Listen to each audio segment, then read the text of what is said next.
بسم اللہ الرحمن الرحیم۔ آدم علیہ السلام کی پیدائش، فرشتوں کو سجدے کا حکم، شیطان کا انکار۔ اللہ تعالیٰ نے آدم کو مٹی سے پیدا کیا اور ان کا خمیر تیار ہونے سے پہلے ہی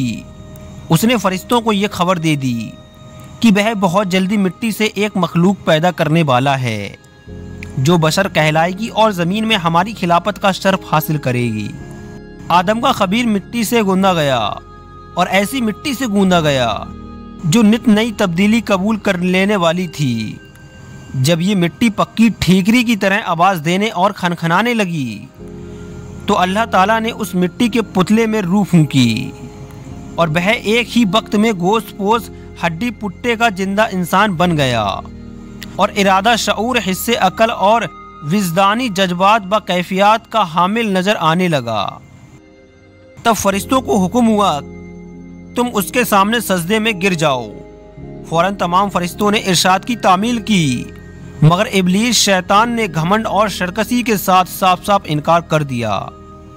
سجدے سے انکار پر ابلیس کا مناظرہ۔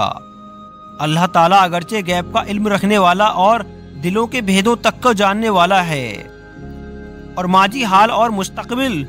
بھوت، برتمان، بھوشیہ سب اس کے لیے برابر ہیں، مگر اس نے امتحان و آزمائش کے لیے ابلیس شیطان سے سوال کیا، کس بات نے جھکنے سے روکا جبکہ میں نے حکم دیا تھا؟ ابلیس نے جواب دیا، اس بات نے کہ میں آدم سے بہتر ہوں، تو نے مجھے آگ سے پیدا کیا، اسے مٹی سے۔ شیطان کا مقصد یہ تھا کہ میں آدم سے افضل ہوں، اس لیے کہ اللہ نے مجھ کو آگ سے بنایا ہے اور آگ بلندی اور برتری چاہتی ہے، اور آدم خاکی مخلوق، بھلا خاک کو آگ سے کیا نسبت؟ میں تمام حالاتوں میں آدم سے بہتر ہوں، اس لیے وہ مجھے سجدہ کرے، نہ کہ میں اس کے سامنے سجدہ کروں۔ مگر بدوقت شیطان اپنے گھمنڈ میں چور ہونے کی وجہ سے یہ بھول گیا کہ جب تم اور آدم دونوں اللہ کی مخلوق ہو تو مخلوق کی حقیقت خالق سے بہتر خود وہ مخلوق بھی نہیں جان سکتی۔ وہ اپنے گھمنڈ اور غرور میں یہ نہ سمجھ سکا کہ مرتبہ کی بلندی اور پستی اس مادے کی بنیاد پر نہیں ہے جس سے کسی مخلوق کا خمیر تیار کیا گیا ہے، بلکہ اس کی ان صفتوں پر ہے جو کائنات کے پیدا کرنے والے نے اس کے اندر رکھ دیے ہیں۔ بہرحال شیطان کا جواب چونکہ گھمنڈ اور غرور کی جہالت پر قائم تھا، اس لیے اللہ تعالیٰ نے اس پر واضح کر دیا کہ جہالت سے پیدا ہونے والے گھمنڈ و غرور نے تجھ کو اتنا اندھا کر دیا ہے کہ تو اپنے پیدا کرنے والے کے حق کے احترام سے بھی منکر ہو گیا، اس لیے تجھ کو ظالم قرار دیا، پس تو اب اس سرکشی کی وجہ سے ابدی ہلاکت کا حقدار ہے اور یہی تیرے عمل کی قدرتی بدلہ ہے۔ ابلیس کا مہلت طلب کرنا۔ ابلیس نے جب دیکھا کہ کائنات کے پیدا کرنے والے کے حکم کے خلاف کرنے، تکبر اور اللہ پر ظلم کے الزام نے ہمیشہ کے لیے مجھ کو اللہ رب العالمین کی آگوں سے رحمت سے مردود اور جنت سے محروم کر دیا، تو توبہ اور ندامت کی جگہ اللہ سے یہ درخواست کی کہ قیامت آنے تک مجھ کو مہلت دے اور اس لمبی مدت کے لیے زندگی کی رسی لمبی کر دے۔ اللہ کی حکمت کا تقاضا بھی یہی تھا، اس لیے اس کی درخواست منظور کر لی گئی۔ یہ سن کر اب اس نے پھر ایک بار اپنی شیطانی کا معاذرہ کیا، کہنے لگا جب تو نے مجھ کو مردود قرار ہی دے دیا تو جس آدم کی بدولت مجھے یہ رسوائی نصیب ہوئی،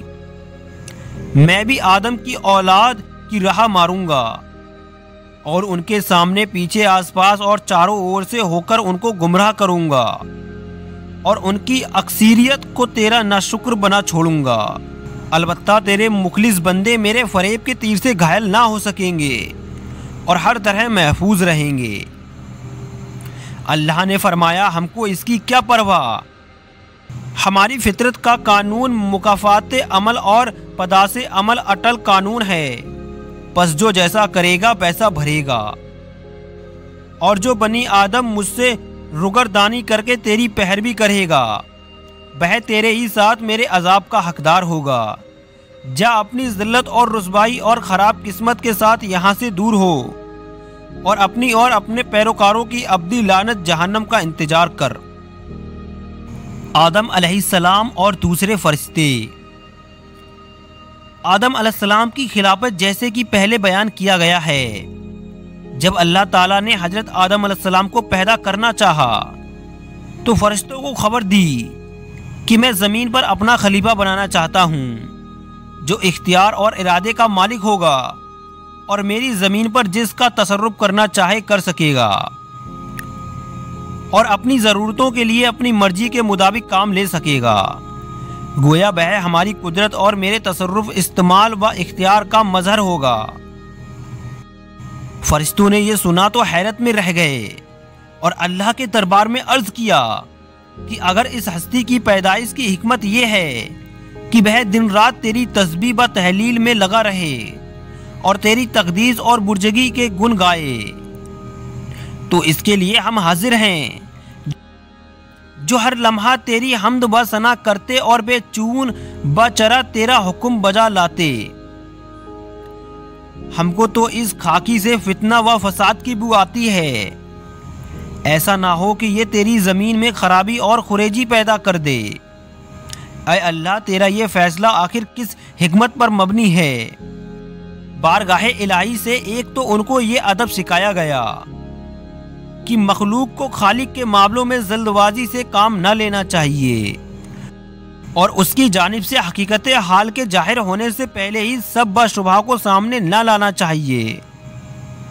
اور یہ بھی اس طرح کہ اس میں اپنی برتری اور بڑائی کا پہلو نکلتا ہو۔ کائنات کا پیدا کرنے والا ان حقیقتوں کو جانتا ہے جن کو تم نہیں جانتے، اور اس کے علم میں برہ شبہ سب کچھ ہے جو تم نہیں جانتے۔ آدم علیہ السلام کی تعلیم، علم کا شکانہ اور فرشتوں کا عز کا اقرار۔ اس جگہ فرشتوں کا سوال اس لیے نہ تھا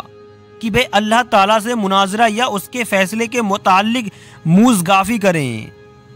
بلکہ وہ آدم کی پیدائش کا سبب معلوم کرنا چاہتے تھے اور یہ کہ اس کو خلیفہ بنانے میں کیا حکمت ہے۔ ان کی خواہش تھی کہ اس حکمت کا راز ان پر بھی کھل جائے، اس لیے ان کے طرز ادا اور مقصد کی تعبیر میں کوتاہی پر تابائی کے بعد اللہ تعالیٰ نے یہ پسند فرمایا کہ ان کے اس سوال کا جواب جو ظاہر میں حضرت آدم علیہ السلام کی تحقیق پر مبنی ہے، عمل و فعل کے ذریعے اس طرح دیا جائے کہ ان کو اپنے آپ آدمی کی برتری اور اللہ کی حکمت کی بلندی اور اونچائی کو نہ صرف ماننا پڑے بلکہ اپنی درماندگی اور عجز کا بھی بدیہی طور پر مشاہدہ ہو جائے۔ اس لیے حضرت آدم کو اپنی سب سے بڑی مرتبہ والی صفت علم سے نواز اور ان کو چیزوں کا علم عطا فرمایا، اور پھر فرشتوں کے سامنے پیش کر کے ارشاد فرمایا کہ تم ان چیزوں کے بارے میں کیا علم رکھتے ہو؟ ان کے پاس علم نہ تھا، کیا جواب دیتے؟ مگر اللہ سے قرب رکھتے تھے۔ سمجھ گئے کہ ہمارا امتحان مقصود نہیں ہے، کیونکہ اس سے پہلے ہم کو اس کا علم ہی کب دیا گیا ہے کہ آزمائش کی جاتی، بلکہ یہ تبھی مقصود ہے کہ زمینی خلافت کا مدار تسبیح و تحلیل کی کثرت اور تقدیس و تمجید پر نہیں بلکہ علم نامی صفت پر ہے۔ اس لیے کہ ارادہ، اختیار، قدرت و تصرف اور قدرت کا اختیار علم کی زمینی صفت کے بغیر ناممکن ہے۔ پس جبکہ آدم کو اللہ تعالیٰ نے اپنے علم کی صفت کا مظہر بنایا ہے تو بے شک وہی عرضی خلافت کا حقدار ہے۔ گویا حضرت آدم کو علم کی صفت سے اس طرح نوازا گیا کہ فرشتوں کے لیے بھی ان کی برتری اور خلافت کے حق کے اقرار کے علاوہ کوئی راستہ نہ رہا، اور یہ ماننا پڑا کہ بے شک یہ صرف حضرت انسان کے لیے موضوع تھا کہ وہ زمین پر اللہ کا خلیفہ بنے اور ان تمام حقائق، معارف اور علوم و فنون سے واقف ہو کر نعمتوں الہی کا صحیح حق ادا کرے۔ میرے پیارے اسلامی بھائیوں، آج کا یہ واقعہ یہیں سماپت ہوتا ہے۔ آگے کا واقعہ انشاءاللہ کل اپلوڈ کیا جائے گا، اور اگر آپ کو ہماری یہ ویڈیو اچھی لگی ہو تو اس ویڈیو کو لائک کر چینل کو سبسکرائب ضرور کریں۔